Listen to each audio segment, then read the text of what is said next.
آپ نے دیکھا کہ جو عمران خان کو چھوڑ کر گیا اس کا جو حشر 8 فروری کو عوام الناس نے کیا، عوام نے کیا پاکستان کی، وہ ساری قوم کے سامنے ہے.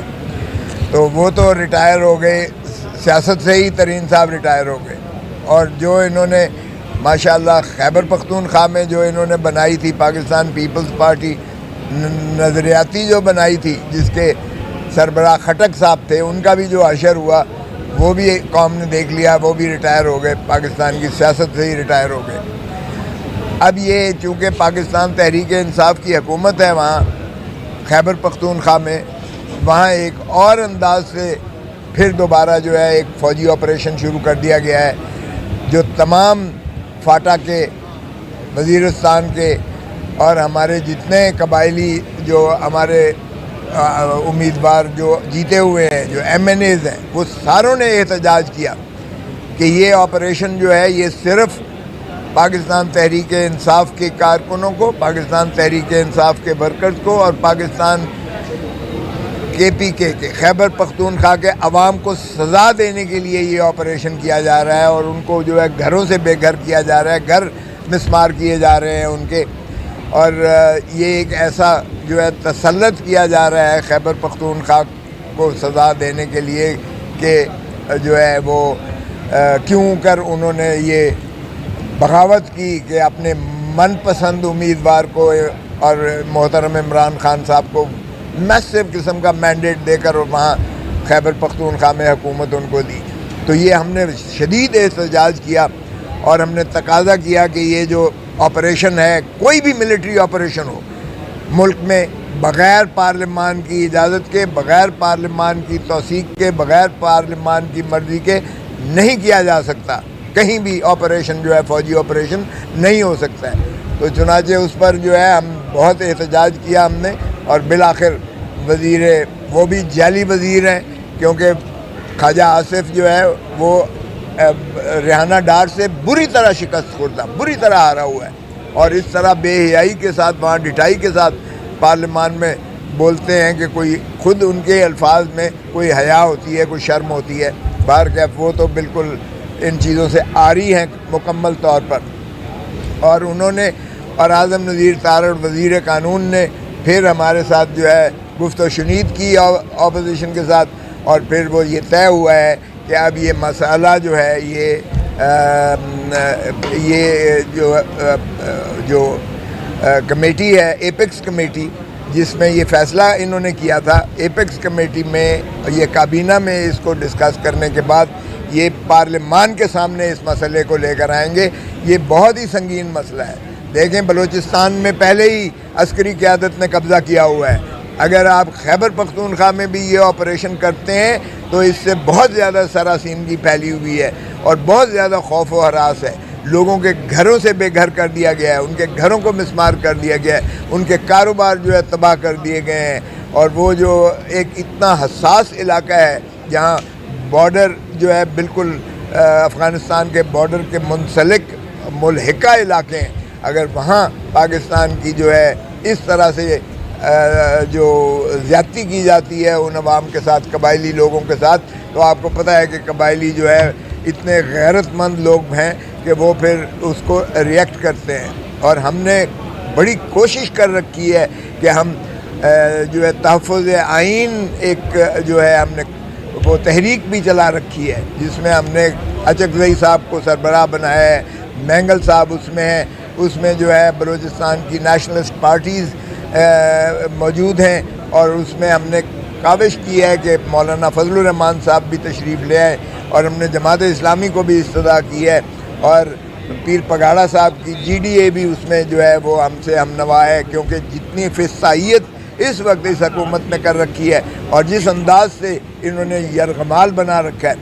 پنجاب جہاں سے میں نے خود بنا ہوا ہوں، یہاں پنجاب میں تو انہوں نے لٹرلی مارشل لاء لگایا ہوا ہے. یہ حکومت کے بس کی بات ہی نہیں ہے. دیکھیں یہ وہی فسائیت چل رہی ہے، وہی جو ہے آئی جی چل رہا ہے جس پر جو میں سمجھتا ہوں کہ جس سارے فسانے کا، ساری فساد کی جڑی انسپیکٹر جنرل پولیس پنجاب ہے، اور اس نے جو فسائیت کی ہے، جو 9 مئی کا جو جس انداز سے آرکیسٹرڈ ایک سانحہ بنایا ہے، وہاں کوئی پولیس چیک کرنے والی نہیں تھی. آپ اندازہ کریں 9 مئی کو اگر گلبرگ سے چلتے ہیں اور وہاں تک جاتے ہیں تو آپ کو پتہ ہے, سارے پاکستان کو پتہ ہے کتنے نکے لگے ہوئے ہیں. اور پولیس کہاں تھی؟ آئی جی کہاں تھا؟ آئی جی کی سارے تھانے آتے ہیں بیچ میں سے, وہ کہاں تھے؟ تھانے کی چوکیاں وہ کہاں تھیں؟ وہ سارے جو ہے نکے لگے ہوئے وہ لوگ کہاں تھے سارے؟ تو یہ سارا ڈرامہ جو ہے 9 مئی کا یہ رچایا گیا, اور اس کی فساد کی جڑ اور پھنسانے کے پیچھے سارا انسپیکٹر جنرل پولیس پنجاب ہے. اگر اس کو گرفتار کر کے اس سے استفسار کیا جائے تو بڑا کھل کے بات آ جائے گی کہ کیسے یہ سازش ہوئی تھی, اور کس طرح سے جو ہے پاکستان تحریک انصاف کے خلاف جو ہے, یہ بھی میں سمجھتا ہوں وہی آپریشن ہے, یہ بھی اسی کا شاخسانہ ہے جو اب انہوں نے کے پی کے میں کیا ہے. یہاں تو لٹرلی انہوں نے کر رکھا ہے کہ ہمیں نہ تو سانس لینے دیتے ہیں, 144 لگا دیتے ہیں. اگر ہم نے پرامن احتجاج کیا کہ عمران خان کی رہائی کے لیے ہم نے, تو اس میں انہوں نے 144 لگا دیا پورے پنجاب میں, اور ہمارے بے پناہ ورکرز کو نہ صرف گرفتار کیا گیا, ان کے گھروں پہ چھاپے مارے گئے, ان کو جو ہے ان کے خلاف پرچے جھوٹے درج کیے گئے, اور ان کو پابا سلاسل کیا گیا. تو یہ جرم, یہ جس طرح سے انہوں نے فسائیت کو برپا پنجاب میں کیا ہے, یہاں تو ویسے ہی انہوں نے مارشل لاء لگایا ہوا ہے پنجاب میں. اور پھر عدالتوں پر آپ دیکھ لیں کہ کس طریقے سے یہ آج انشاءاللہ سپریم کورٹ میں جو چل رہا ہے کیس, ہمیں کبھی امید ہے کہ انشاءاللہ آئین کے مطابق سپریم کورٹ ہماری مخصوص نشستیں پروپورشنل ریپرزنٹیشن یعنی متناسب نمائندگی کی اصول پر ہی بنیاد پر جو آئین کی روح ہے اس کے مطابق انشاءاللہ ہمیں یہ بحال ہو جائیں گی.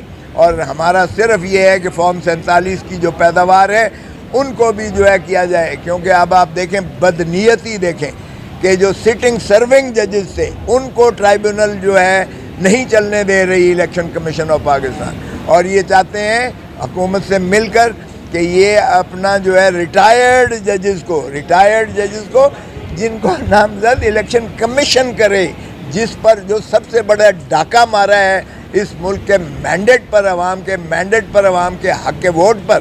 اور وہ کہاں گئے جو کہتے تھے ووٹ کو عزت دو, ووٹ کو عزت دو. او بھائی ووٹ کو عزت یہ دو, آپ تو ووٹ کو عزت دیتے کرتے کرتے چیختے چیختے آپ بوٹ کو عزت دو پر چلے گئے. بوٹ کو عزت دے رہے ہو آپ, ووٹ کو عزت نہیں دے رہے. ووٹ کو عزت دینے کا مقصد تو یہ ہے کہ عوام کی جو خواہشات ہیں ان کی بنیاد پر جو ہے قوم کو نمائندے منتخب ہو کر وہ ایوانوں میں جائیں اور وہاں سے مترشح ہو جو حکومت بنتی ہے. اور یہ حق صرف اور صرف پاکستان کے عوام کا ہے. اللہ تعالیٰ کی حاکمیت اعلیٰ کتاب ہے, یہی ہمارا آئین کہتا ہے.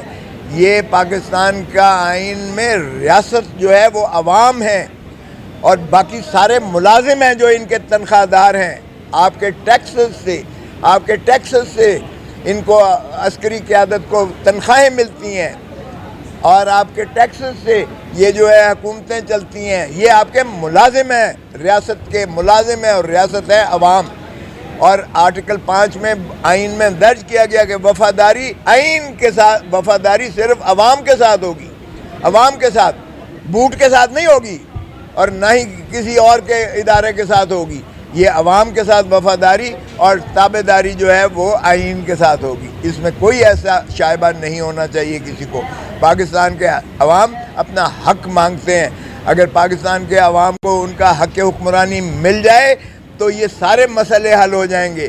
ابھی تو ہم غلامی کر رہے ہیں نا, وہی کہتے تھے نا مصداق کیا بات غالب نے کی تھی کہ قرض کی پیتے تھے میں, اور کہتے تھے کہ ہاں رنگ لائے گی ہماری فاقہ مستی ایک دن. اب ہم اسی فاقہ مستی میں چلے گئے ہیں.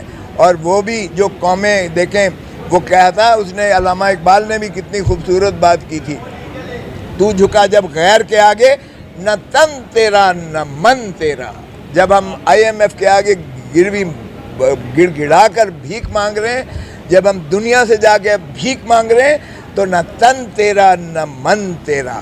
اب اندازہ کریں کہ 13 کھرب انہوں نے کلیکشن کرنی ہے, 13 کھرب کلیکشن کرنی ہے جو FBR کے, وہ بھی کر نہیں پائیں گے کیونکہ انہوں نے کہا 9.25 کھرب صرف ہم کریں گے. وہ بھی یہ بینک نوٹ چھاپیں گے. پہلے پوچھے کہ 9.25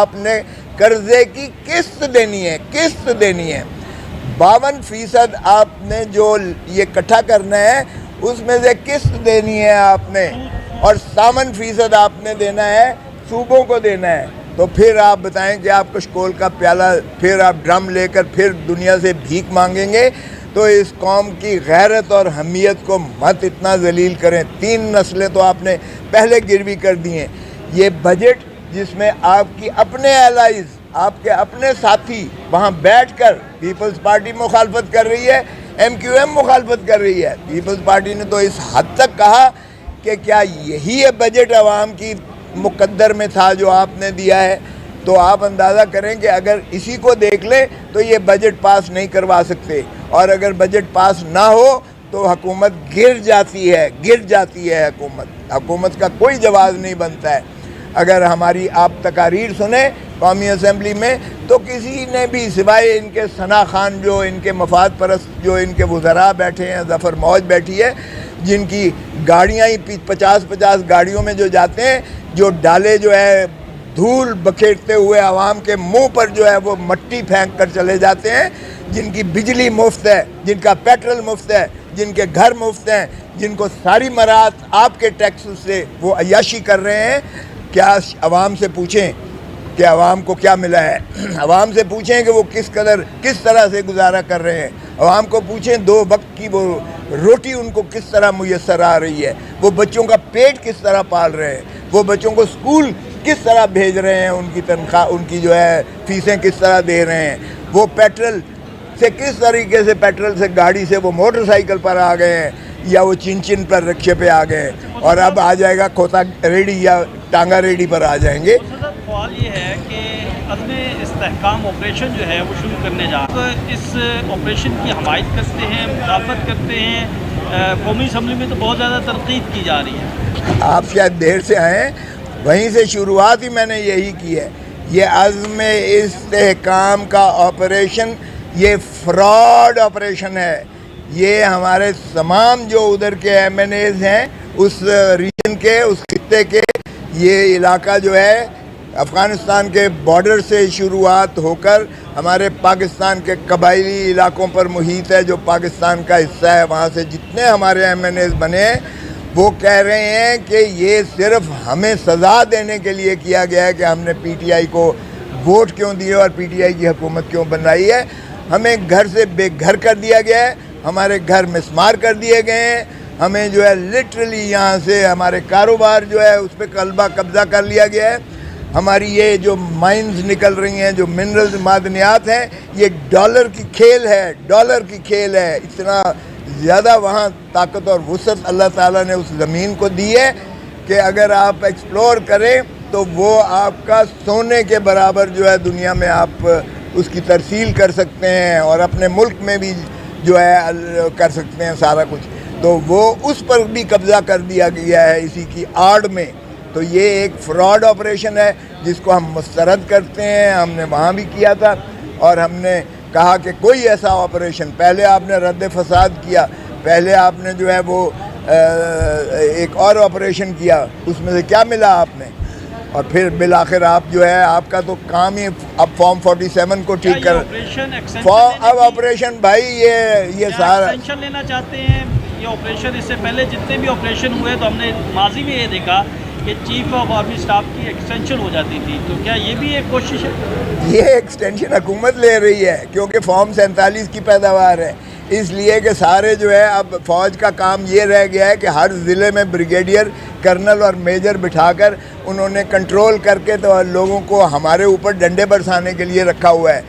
اور جو ہے پولیس ہمارے خلاف 144 کے ایکشن کر کے تو ہمارے گھروں میں گھستی ہے اور PTI کے کارکنوں کو پکڑتی ہے، اور تب جا کے یہ حکومت چل رہی ہے. سو یہ حکومت جو بیساکھیوں پر چل رہی ہے، اس حکومت کو جو ہے انٹرنچ کرنے کے لیے اور اپنے فارم 47 پر ٹھپا لگوانے کے لیے صداقت کا یہ اس لیے آپریشن کیا جا رہا ہے. اور یہ آپریشن جو ہے آپ کو نے پارٹی بنا کر بھی کیا. پارٹی جو استقلال استحکام پارٹی بنائی وہ بھی تو آپ کے سامنے ہی ہے جو اس کا اشر ہوا. اور ماشاءاللہ اب علیم خان صاحب اس کے وزیر بھی بنے ہوئے ہیں، ان کا الائز بھی بن چکے ہیں. قاضی فائز عیسیٰ تو کہیں پر بھی اس بات پوائنٹ پر نہیں ہے کہ جو مخصوص نشستیں ہیں وہ تحریک انصاف کو ملنی چاہیے. وہ تو سنی اتحاد کونسل کے اوپر بھی اعتراض لگا رہے ہیں کہ وہ تو اقلیت کو نشست دے ہی نہیں سکتے, ان کے آئین میں نہیں ہے. پی ٹی آئی کے حوالے سے بھی وہ اعتراض لگا رہے ہیں. تو یہ مخصوص نشستوں کا معاملہ پھر جائے گا کہاں پر؟ دیکھیں, یہ جو بات آپ نے کی ہے, یہ الیکشن کمیشن آف پاکستان نے یہ اعتراض اٹھایا ہے. ان کے اپنے ذاتی جو ان کا جو ہے منشور بنا ہوا ہے سنی اتحاد والوں کا, اس میں ضرور یہ شک ہے. لیکن یہ شک جب آئین کے متصادم ہو, قانون کے متصادم ہو, تو وہ غیر مؤثر ہوتی ہے, اس کا کوئی اثر نہیں ہوتا. معاف کیجیے گا, یہ آئین کے منافی ہے, اس لیے اسے ویسے ہی اس پہ بلنٹ ہو جاتی ہے, وائڈ ہے یہ. لیکن ادروائز اس کو الیکشن کمیشن سے پوچھے, پہلے آپ نے اس پارٹی کو رجسٹر کروایا, آپ نے اس وقت نہیں دیکھا کہ یہ شک موجود ہے اور یہ آئین کے خلاف ہے, آپ اسے حذف کر دیتے وہاں, اور یہ آپ یا اعتراض کرتے وہ اس کو حذف کر دیتے. تو اس لیے جہاں تک مخصوص نشستوں کا تعلق ہے, مستورات ہماری 27 آئیں گی اور مائنورٹیز 10 ہے, اور مائنورٹیز کی 10 بھی ہمیں اس لیے ملیں گی کیونکہ وہ شک جو ہے وہ کالعدم ہے, آئین کے متصادم ہے. اگر آپ کہیں, فرض کریں کہ ایک وصیت کرتی ہے کہ میں بیٹے کو نہیں دوں گی, یہ جو ہے میری وراثت سے بیٹے کو نہ ملے, تو کیا آپ کا خیال ہے وہ مؤثر ہوتی ہے؟ بیٹے کو ملتا ہے, بیٹی کو ملتی ہے, یا بیٹی کو کہیں کہ بیٹی میں اس کو محروم کرتی ہوں, کر سکتا ہے کوئی؟ اس لیے کہ یہ آئین کے اور قانون کے جب متصادم ہو, اگر شک ہو بھی کسی بھی دنیا کے کانٹریکٹ میں, تو وہ غیر مؤثر ہوتی ہے. تو جہاں تک قاضی فائز عیسیٰ صاحب چیف جسٹس کا تعلق ہے, مجھے یقین ہے کہ وہ آئین پر عملداری کریں گے. آئین میں بڑا کلیئر ہے, پروپورشنل ریپرزنٹیشن کی بنیاد پر ملے گا. تو ان کو تو مل ہی نہیں سکتا بھائی, جنہوں نے پروپورشنیٹلی لیا نہیں ہے, ان کو کیسے دے دیا آپ نے؟ اگر یہاں کوئی گرے ایریا ہے بھی, تو اب بالا عدلیہ کا یہ فریضوں میں آتا ہے کہ اس کو آئین کی روح کے مطابق ریکنسائل کریں. سو جب آپ اس کو آئین کے مطابق ریکنسائل کرتے ہو, تو 3 دن جب آپ نے دیے کہ جی جتنے آزاد بنے ہیں وہ کسی پولیٹیکل پارٹی کو جوائن کر لیں, تو ہم نے جب پولیٹیکل پارٹی کو جوائن کر لیا, تو اس کی پروپورشنل ریپرزنٹیشن یعنی متناسب نمائندگی ہمیں ملنی ہی ملنی ہے. اور یہ باتیں بڑے واضح طور پر جو ہے منصور علی شاہ صاحب نے کے بھی نوٹ میں آیا جب انہوں نے سسپینڈ کیا, یہ جسٹس اطہر من اللہ صاحب کے نوٹ میں بھی آیا, اس کو جو ہے جسٹس عائشہ ملک صاحبہ بھی انڈورس کر رہی ہیں, اس کو جو ہے جسٹس مندوخیل صاحب بھی انڈورس کر رہے ہیں, اور اس کو جو ہے باقی جج صاحبان بھی انڈورس کر رہے ہیں. تو اس لیے یہ آبزرویشن جو ہوتی ہیں یہ صرف پروبیٹیو ہوتی ہیں کہ اس سے بہترین جواب جو ہے وہ حاصل کیا جائے. ہمیں یقین ہے کہ انشاءاللہ ہمیں یہ مخصوص نشستیں ملیں گی. آخر میں بتا دیجیے گا, مارشل لا دیکھ رہے ہیں؟ دیکھیں, مارشل لاء تو کے راستے مسدود ہو چکے ہیں. میں تو کہتا ہوں اب مارشل لاء سے بدتر ہے جو کچھ یہ اب ہو رہا ہے, یہ مارشل لاء سے بدتر ہے. آپ کا کیا خیال ہے؟ مارشل لاء کچھ اور چیز ہوتی ہے. مارشل لاء میں فوج حکومت کرتی ہے, اب بھی فوج حکومت کر رہی ہے. مارشل لاء میں وہ ان کے وزیر ہوتے ہیں, اب بھی انہی کے وزیر ہیں. ایک لمحہ بھی ان کے بغیر یہ چل نہیں سکتی ہے, حکومت کھڑی نہیں ہو سکتی ہے. مارشل لاء میں سارا کچھ. وزیروں کے نام بتا دیں. وزیروں کے نام آپ کو میں ساروں کا بتا دیتا ہوں. آپ کو کیا خیال ہے کہ یہ جو چیف منسٹر جو بلوچستان لگے ہوئے ہیں, یہ پاکستان پیپلز پارٹی کے ہیں. بگٹی صاحب, سرفراز بگٹی